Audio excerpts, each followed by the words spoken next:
yung trabaho. Pwede pa rin kami pagkalooban ng mga trabaho ng ating pamahalaan. Marami sa amin na retired but not yet tired. Pero I'm sorry to tell you, marami pa sa amin na pwede.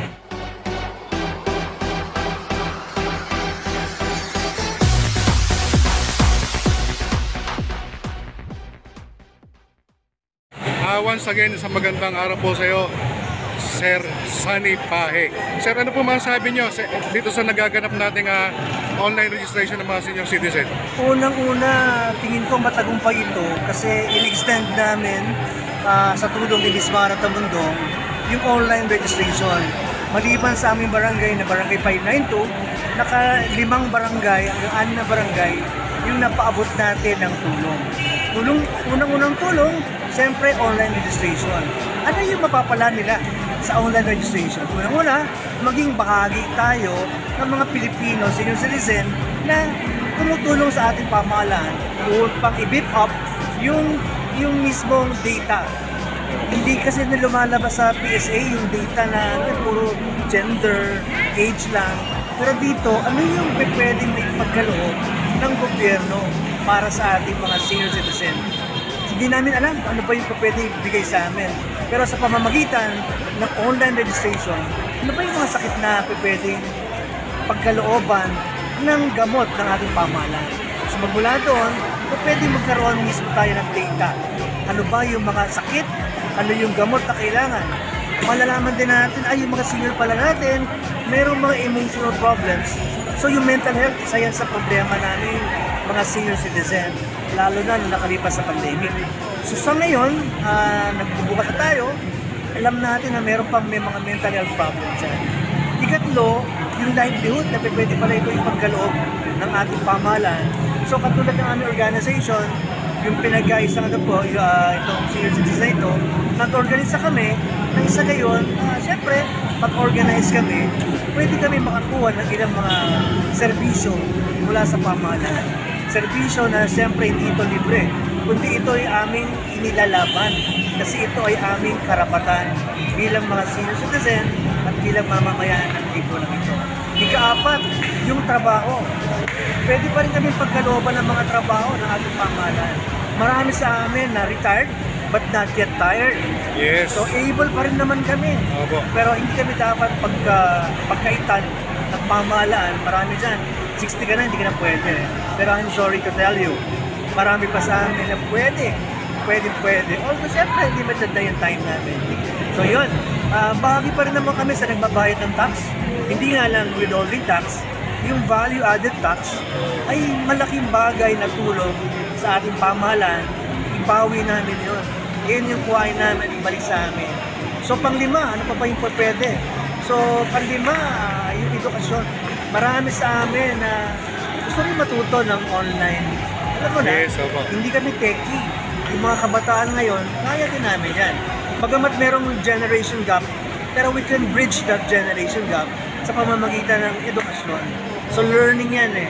So di ba, yung education daw ay edukare, drawing out of experience. Mas marami kami experience na pwede namin itulong. So we can draw out our experience and eventually we can conceptualize our own goal. So yung bahagi pa rin kami ng lipunan ito, dapat maging maging kasama. At panghuli ay mag-organisa. Pag organisado kami, meron kami boses sa pamahalaan. Pang sabihin namin, ito ang aming yung problema namin. Ito yung layunin namin. Ito yung dapat mangyari. Maging bahagi kami ng pagpaplano, maliban sa plano, maging bahagi kami ng monitoring and especially yung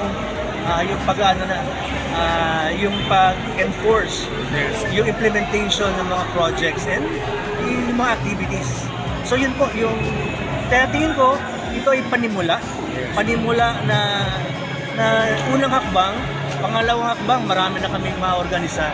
Magmula dito sa aming yung pinagbuklod senior citizen, marami nang gusto magparehistro. Ang aming organization po ay isang accredited organization sa City Council ng Maynila. So marami na rin nagnanais na magparehistro. At handa kami tulungan sila para kung paano ba mag-organisa. Sir, regarding po sa technology, kasi meron po tayong mga senior citizen na talagang and able pa na magtrabaho.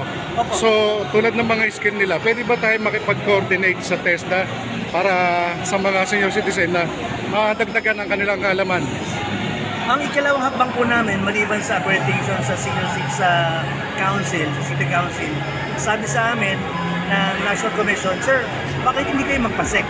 Kasi merong limitasyon pag kahit kami rehistrado, diba?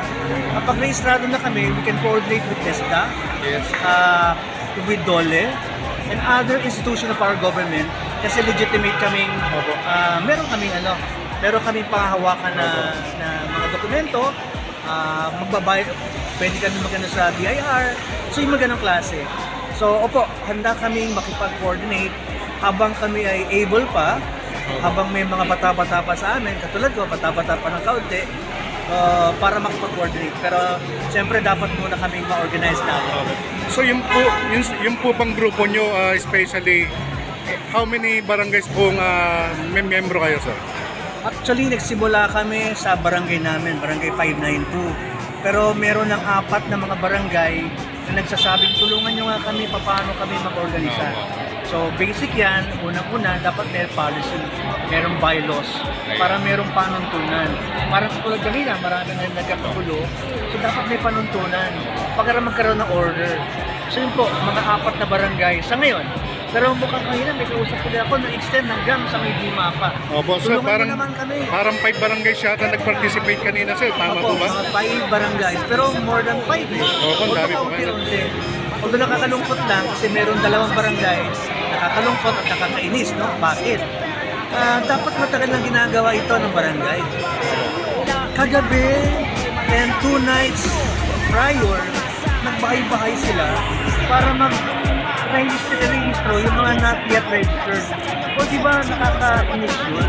Nakuha na namin para dito pumunta. Pero yun, ginawa nila, yung trabaho nila dapat 2 years before.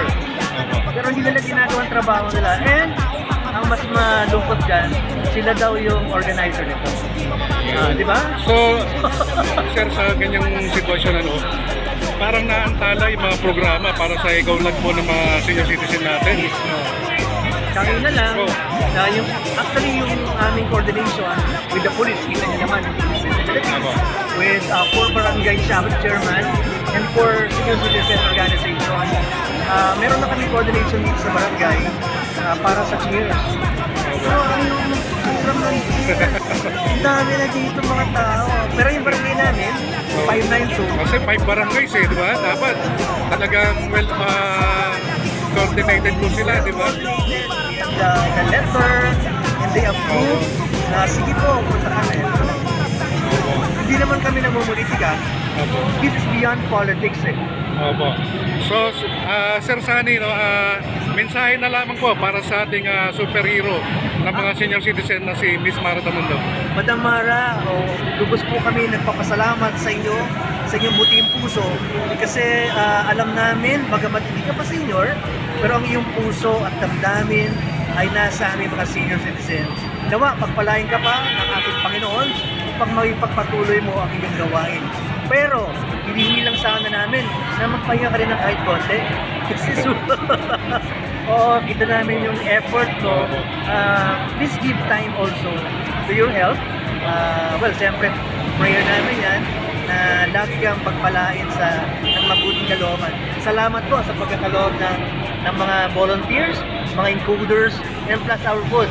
Yes. So, napakalaking bagay po yan, napakalaking tulong, especially your presence. Yung presence po rito ay sapat na. Bagamat siyempre, hindi ka kakilala rito masyado sa District 6, pero right now, makikilala ka na nila na ibang Mara Tamundo na hindi lang taga District 5 daw. So, ganun po yung kanilang Pero sigurado na makikilala ka po nila sa iyong pagiging philanthropist. Thank you very much po, Miss Mara. Ayan. So once again, maraming salamat po, Sir Sunny Pahe. Mabuhay po kayo. Mabuhay At po mabuhay kayo. po mga Mabuhay senior po kayo. citizen. Thank you so much, sir. Thank you.